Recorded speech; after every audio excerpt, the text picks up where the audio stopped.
Baylor and Coach Drew, Big 12 championship, I think first time in long time. Coach Drew's first regular season championship here. They've been close so many times.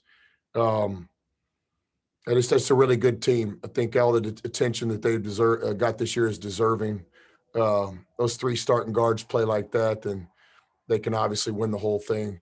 But we got a lot of respect for these guys, the way they've built the program over time. I want to congratulate them. Obviously, they played special today. When you're shooting the ball like that from the three-point line, it makes the game easy. It makes it really difficult for us. Many of those were self-inflicted, but not all of them. And so even if we would have done a better job guarding the three-point line today, I think that we were going to have some really crazy success in other areas of the game to overcome that shooting that they put out there today. With the basketball game, I thought it was two stretches, right? The first of the game getting down, 9-1, 10-1. Our guys fought back, 2-point game at halftime. We had a lot of momentum and positive optimism in our locker room that we could turn this into a one-possession game. Then it's certainly the part of the second half where it just got away from us. We had a couple timeouts in that stretch. We just couldn't stop the bleeding. That's what good teams do. So congratulations to Baylor, not only on today's victory, but the regular season championship. I'll be wishing those guys luck in Kansas City and also in Indianapolis. Thought our guys played hard today.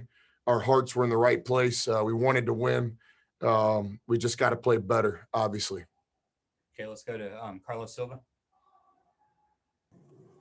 Coach, you've already alluded to it, but how difficult is it to guard Baylor, especially when they've got a guy like Teague that's shooting the way he did today? What were you all trying to do to slow him down, and how difficult is it when you do try to focus on one guy and they've got other guys that can also score?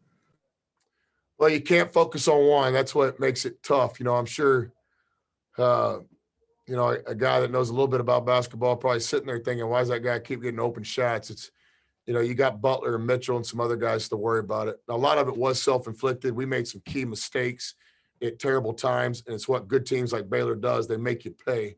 But some of it was stuff that we can improve, and we will.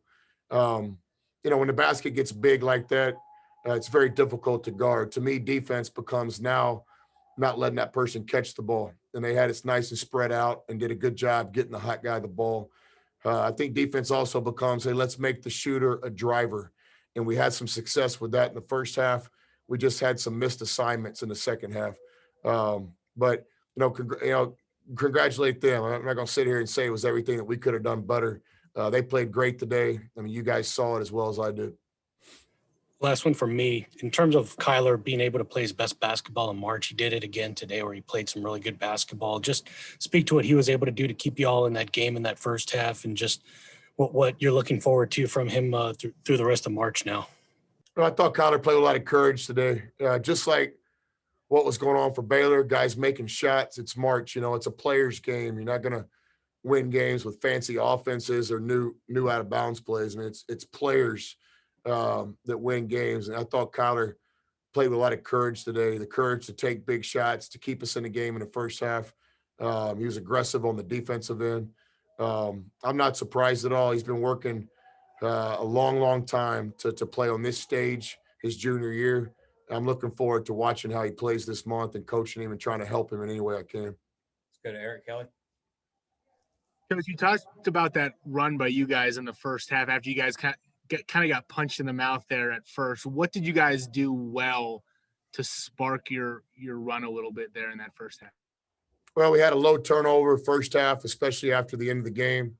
We made some jump shots. It always makes the game easier, similar to what Baylor did pretty much for 40 minutes. Thought we had some contributions from different people, and we just scrapped. We got on the floor a couple times for loose balls. We kind of made our good fortune. So it was really one of our gutsier first halves, especially after the first 3 or 4 minutes. We played the final 16 minutes of the first half about as well as we can. To be 34-32, I think it was, with Baylor after 20 minutes. I've always thought that we can play with these teams. I think we can beat these teams. I'm looking forward to being in similar games in March to see if our guys can respond. I was going to say, the next question, what can you take away from a game where maybe it was a little lopsided on the scoreboard, but minus them getting just incredibly hot, you guys showed that you can play with those types of teams? Well, we might have needed to show you that, but not us. I mean, we had a 2-point lead on Baylor with 7 minutes left. We've won some Big 12 games. We've been in top 25 most of the season. I mean, I think we're a team that could win a national championship. We've got to get hot and play our best ball. We've got to get a little fortunate along the way. But no, we didn't come to Waco to prove to ourselves we could play with these teams. We know we can. The last time there was an NCAA tournament game was the national championship, and we were playing in that game. All right, let's go to Drew Davison. Hey, Coach, kind of looking ahead to that Big 12 tournament next week. You had a lot of good teams when you were an assistant or coach tonight, obviously, like you just mentioned, since you've taken over, but no Texas school has won the Big 12 tournament. Do you think that's just kind of an anomaly, or it seems like this might be as good a year as any to kind of end that drought, so to speak? I did not know that. I'm a Big 12 guy. Spent most of my adult life in the Big 12, but I didn't know that. Yeah, I think, in my opinion, it's going to be a great tournament, as it always is. The day with the first day with those playing games, got teams that can beat anybody in our league in those games. We're looking forward to competing in it. We really are. We're having a lot of fun coaching these guys. It's been a crazy season with this COVID. Just walking off the floor there a few minutes ago after getting kicked pretty hard today, right? Just not going to let myself or our team go to a woe is me and embarrassed type setting. Look, we got to play better than we did today. The standard that we build at Texas Tech basketball does not involve getting kicked like this, no matter who we're playing. But we're excited to be a factor in March. Our players have made great sacrifices going all the way back to late March with the COVID-19. They still continue to make sacrifices today. I'm just so excited to be coaching these guys in Kansas City and then in Indianapolis. So we're disappointed today. We expect to play better. This was not the standard of Texas Tech basketball that we've all worked so hard to build, but Baylor's one of the best teams in the country. They played great on their senior night. We're not going to let one loss become two. We're going to get ourselves back up, get to work, and I look forward to playing our best basketball in Kansas City. All right. Thanks, Coach. All right, Joe Yeager. Yeah, Coach, as you said, for very good reason, you felt pretty good about yourself at halftime of this game. But then obviously in the second half, it did get away from you. Outside of Baylor's just ridiculous shooting display there in the second half, what do you think the main key was for that second half being so different from the first half? Yeah, I think basketball-wise, our defense, we can't give up 54 points, so we didn't play defense in the second half. We got to make hot shooters drive. We can't miss assignments. We can't let the game become a game of runs. We got to get that gritty stop when we need it. Our offense didn't help our defense. We missed some point-blank kind of finish shots around the basket, which led to breakouts by Baylor. So I think our offense failed, all three phases of the ball: offense, defense, and what I call special teams transition. All three of them. We were 0 for 3 in about a 5-minute span. Is just too much to handle.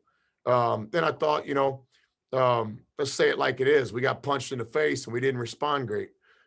We've gotten punched in the face a lot in the Big 12. Everybody does, and we normally kind of grit ourselves back into it. And they really buried us there in the second half. Off the top of my head, it's one of the few times this season that's happened. We've had some disappointing games, but I don't think we've been kicked like that. So we got to learn from it. As a competitor, we don't have a lot of time to sit around and feel sorry for ourselves. Like, we got to learn from it. We got to figure out what happened. We got to address it. We got to learn, teach better. I got to coach better. Our teams don't get popped like that, but we did today. Give Baylor credit. All right, appreciate you guys. Thank you.